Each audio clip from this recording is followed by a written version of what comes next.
ప్రభు పేరిట మీ అందరికీ వందనాలు. ఇంతటి అవకాశం ఇచ్చిన దేవాదేవుడికి హృదయపూర్వక వందనాలు చెల్లిస్తూ, గత కొంతకాలం నుంచి పరిశుద్ధాత్మ దేవుడు మనతో, నీతోనూ, నాతోనూ, మనందరితోనూ బహుసూటిగా, తేటగా మాట్లాడాడు.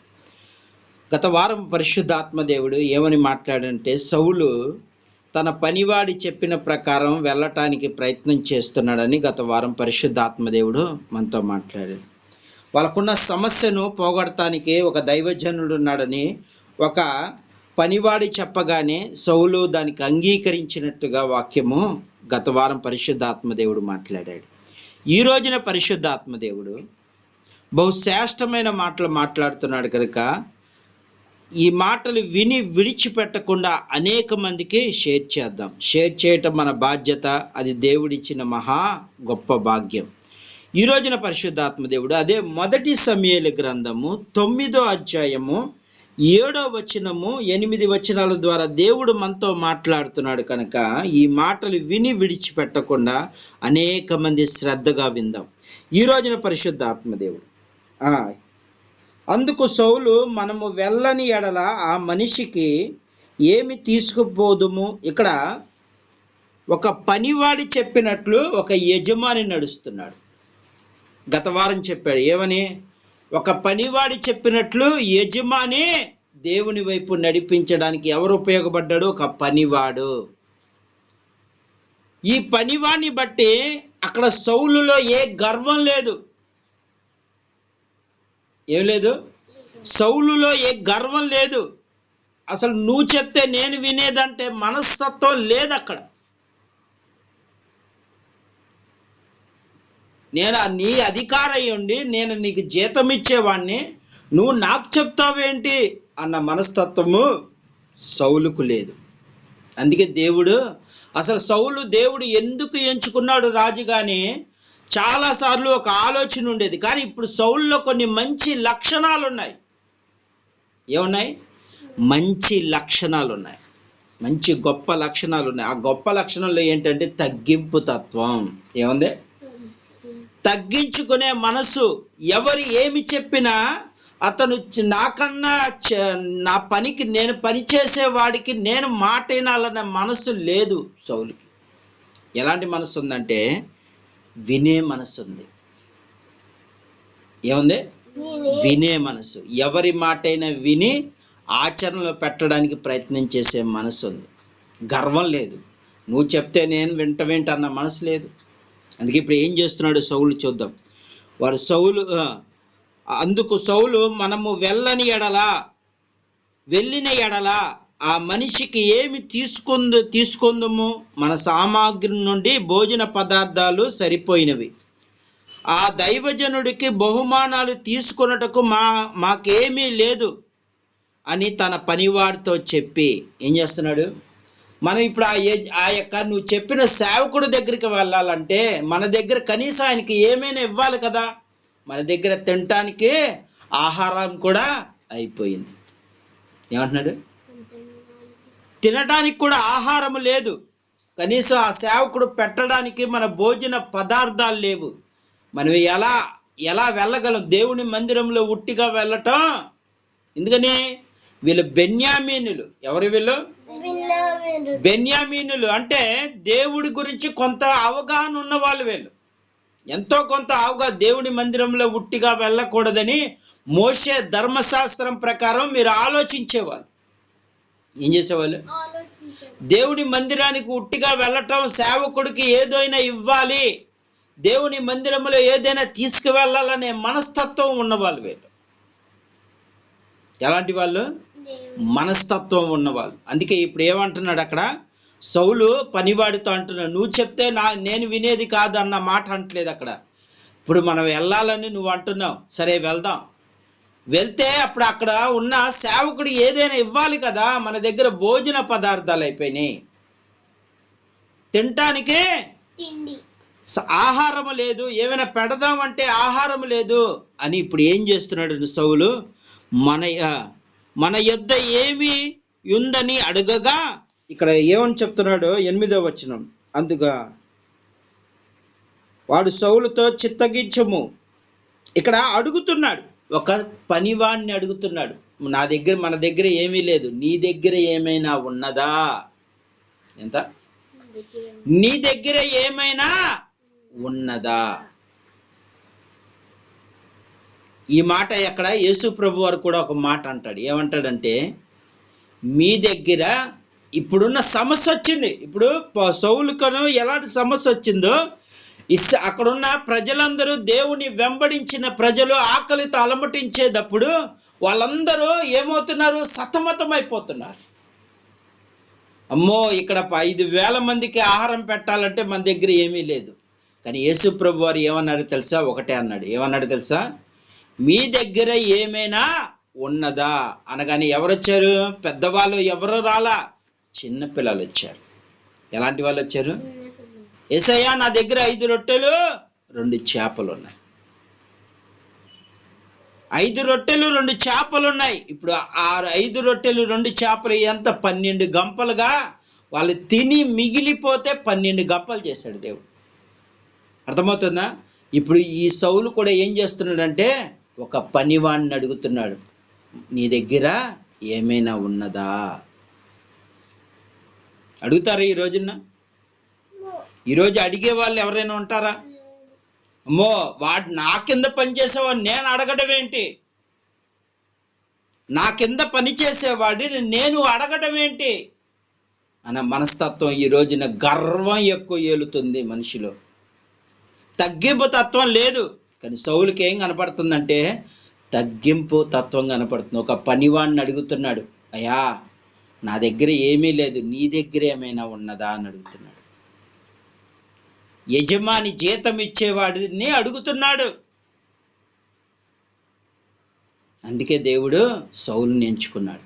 ఎందుకు ఎంచుకున్నాడు? అందుకే సౌలు, అసలు సౌలు సౌలు చాలా దుర్మార్గుడు అది ఇది అంటారు, కానీ సౌల్లో కూడా దేవుని యొక్క గుణగణాలు ఉన్నాయి కాబట్టి దేవుడు రాజుగా ఎంచుకున్నాడు. ఇశ్రాయేల్లో మొట్టమొదట రాజు ఎవరంటే సౌలే. సౌల్లో ఉన్న గుణగణాలు ఎవరికి లేని గుణగణాలు ఉన్నాయి సౌల్లో. ఏమున్నాయి? ఒక పనివాడు, అంతకుముందు గాడిద, తప్పిపోయిన గాడిదను వెతకడానికి ఎంత దూరమైనా వచ్చేసాడు. అర్థమవుతుందా? ఇప్పుడు ఏం చేస్తున్నాడు? దేవుని మందిరంలోకి నేను ఉట్టిగా వెళ్ళకూడదు, నిబంధన ఉంది కదా, మన దగ్గర సామాగ్రులే, పాప ఆ దైవజనుడు మనకు సమస్య తీరుస్తాడు, కానీ నేనేమైనా ఇవ్వాలి కదా, కనుక నీ దగ్గర ఏమైనా ఉన్నదా అని అడుగుతున్నాడు. ఎంత గొప్ప మనసు చూడు సౌలుది. ఈ రోజున దేవుని వాక్యం వింటున్న ప్రియ దేవుని బిడ్డ, దేవుడు మనతో సూటిగా చెప్తున్న మాట ఏంటో తెలుసా? తగ్గింపు జీవించు. సౌలుకు ఆ మనస్తత్వం ఉంది. పనివాడిని అడిగేది ఏంటనే గర్వం లేదు. నా దేవుని మందిరానికి వెళ్తే ఎవరినైనా అడగాల్సిందే, నేను ఉట్టిగా వెళ్ళటానికే వీల్లేదు. ఈరోజు నామోషీలు ఎక్కువైపోతున్నాయి. అడగాలంటే అతని దగ్గర నేను అడిగేది ఏంటి? నేను యజమానిని, నేను ఆడికి పని చూపిస్తా, పని చూపించేవాడిని నేను. ఇప్పుడు నాకు సమస్య వచ్చిందని ఆడిని అడగటం ఏంటి అనేవాళ్ళు ఎక్కువైపోయారు. ఆ గర్వపు మనసు దేవుడి దగ్గర పనిచేయదు, దేవుని పిల్లలకు పనిచేయదు. ముందు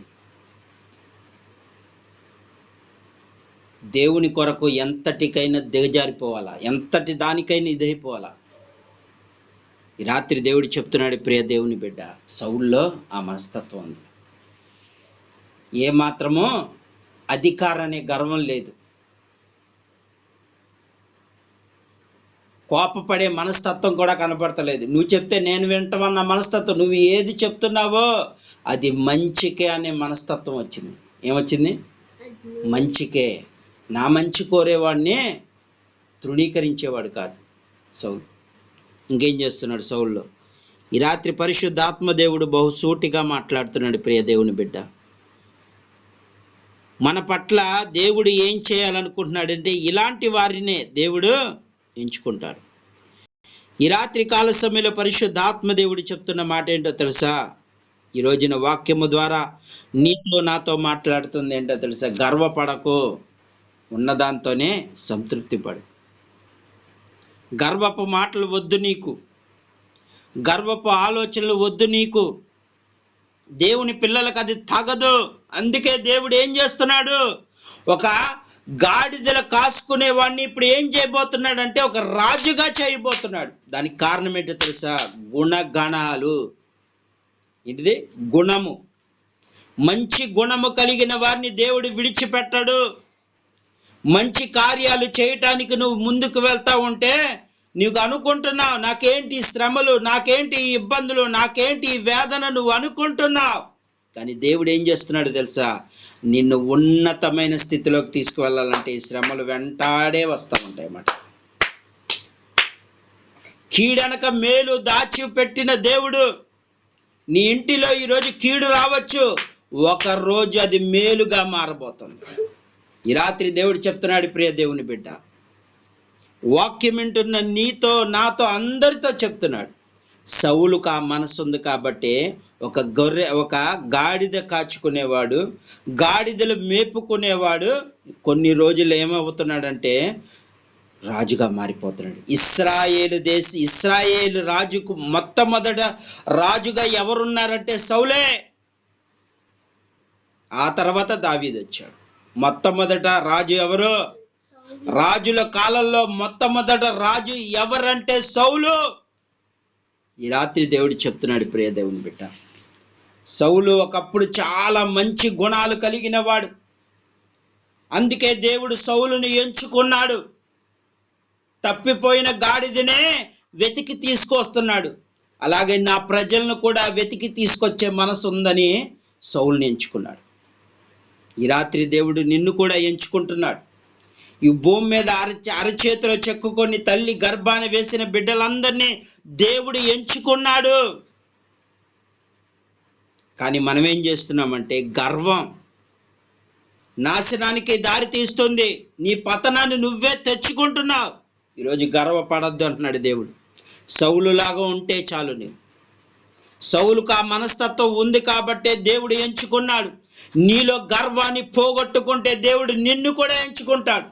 గర్వము కలిగిన మనసు కలిగిన వారు దేవుడికి అసహ్యులు. ఈ రాత్రి దేవుడు చెప్తున్నాడు, గర్వాన్ని విడిచిపెట్టు. ఎంత సౌలు ఒక యజమాని అయి ఉండి ఒక పనివాడిని అడుగుతున్నాడు, నా దగ్గర ఏమీ లేదు, నీ దగ్గర ఏమైనా ఉన్నదా? నేను జీతం ఇస్తున్నాను కదా, అన్నీ ఇస్తున్నాను కదా, నేను నిన్ను అడిగేదేంటి? నువ్వు చెప్తే నేను వినేదంటేనే మాట లేదు. ఏమంటున్నాడు తెలుసా? ఇంకేమంటున్నాడంటే పనివాడిని అడుగుతున్నాడు. అడుగుతూ ఏమంటున్నాడంటే వాడు సౌలుతో, చిత్తగించము, నా యొద్ద పావు తులము వెండి కలదు, మన మార్గము తెలియజేయటకే దానిని ఆ యజమానికి ఇచ్చేదను. ఎంత గొప్ప పనివాడో చూడు. పనివాడు ఇక్కడ సౌలు, ఇద్దరు గొప్ప వ్యక్తులుగా కనపడుతున్నారు. ఇప్పుడు యజమాని చెప్తున్నాడు అని చెప్పి దాచుకోవట్లేదు ఆ పనివాడు. నా దగ్గర వెండి ఉన్నది, ఆ వెండి ఇచ్చేస్తాను అంటే దాచుకోవట్లేదు. దాచుకునే స్వభావం ఆ పనివాడికి కూడా లేదు. ఈ రాత్రి దేవుడు చెప్తున్నాడు, దాచుకునే స్వభావం నీలో ఉండకూడదు. ఉన్నది ఖర్చు పెట్టేవాడిగా ఉండాలి. దాచిపెట్టుకొని ఏం చేసుకుంటావు? ఆకలిగా ఉన్న వారికి అన్నం పెడితే నాకు పెట్టినట్టు అన్నాడు దేవుడు. ఈరోజు నీ దగ్గర దాచిపెట్టుకుంటున్నావు, బ్యాంక్ బ్యాలెన్స్లో దాచిపెట్టుకున్నా ఏం ప్రయోజనం లేదు. ఇప్పుడు ఆ పనివాడు ఏమంటున్నాడో తెలుసా? నా దగ్గర ఉండి లేదు అంటలేదు. ఏమంటున్నాడు? అయ్యా నువ్వు బాధపడద్దు, నా దగ్గర వెండి ఉన్నది. ఏమంటున్నాడు? నా దగ్గర వెండి ఉంది, అది నేను ఇస్తాను అంటున్నాడు. ఈరోజున అలాంటి వారు ఉన్నారు. ఈరోజు కూడా ఉన్నారు కొంతమంది దేవుని సేవ కోసము అప్పులు చేసే వాళ్ళు కొందరు ఉన్నారు. నశించిపోతున్న ఆత్మల కోసము ఏ విధంగా అయినా సరే నశించిపోతున్న ఆత్మలు రక్షించబడాలంటే ఖచ్చితంగా నేను కూడా అప్పు చేసైనా సరే దేవుని పని చేయాలి, దేవుని పరిచర్య చేయాలి, దేవుడి సేవకి ఇవ్వాలి. అనేవాళ్ళు ఎంతోమంది ఉన్నారు. దేవుడు వాళ్ళని విడిచిపెట్టేవాడు కాదు. ఈ రోజున దేవుడు చెప్తున్నాడు ఇక్కడ, వీళ్ళని విడిచిపెట్టలా, రాజుగా చేయబోతున్నాడు. ఆ పనివాడిని బహుశా ఆ రాజుకి అధికారిగా చేయబోతున్నాడేమో. అందుకే ఈ రాత్రి దేవుడు చెప్తున్నాడు, ప్రియ దేవుడు విడిచిపెట్టే దేవుడు కాదు. వెదజల్లుడి అంటున్నాడు, వెదజల్లండి. ఉండి లేదు అన్న అబద్ధం ఆడొద్దు. నీ దగ్గర ఉండి కూడా పెట్టకపోతున్నావంటే దేవుడు చూస్తున్నాడు. నీ దగ్గర ఉండి కూడా నీ స్నేహితుడికి నువ్వు సాయం చేయట్లేదు. నీ దగ్గర ఉండి కూడా నీకు ఎవరైనా కష్టాల్లో ఉంటే సహాయం చేయట్లేదు కనుక ఒకరోజు లెక్క అప్ప చెప్పాల్సి వస్తుంది. ఈ రాత్రి దేవుడు చెప్తున్నాడు, ప్రియ దేవుని బిడ్డ, దేవుడు నీతో నాతో అందరితో మాట్లాడుతున్న మాట ఏంటో తెలుసా? ఏమాత్రము సౌలులాగా నువ్వు ఉండాల. సౌలు ఎలాంటి వాడు, అలాగే పనివాడు, ఇద్దరి గురించి దేవుడు మాట్లాడుతున్నాడు ఇక్కడ. అతనేమో ఉండి దాచిపెడతలేదు, యజమానికి ఇచ్చేస్తున్నాడు.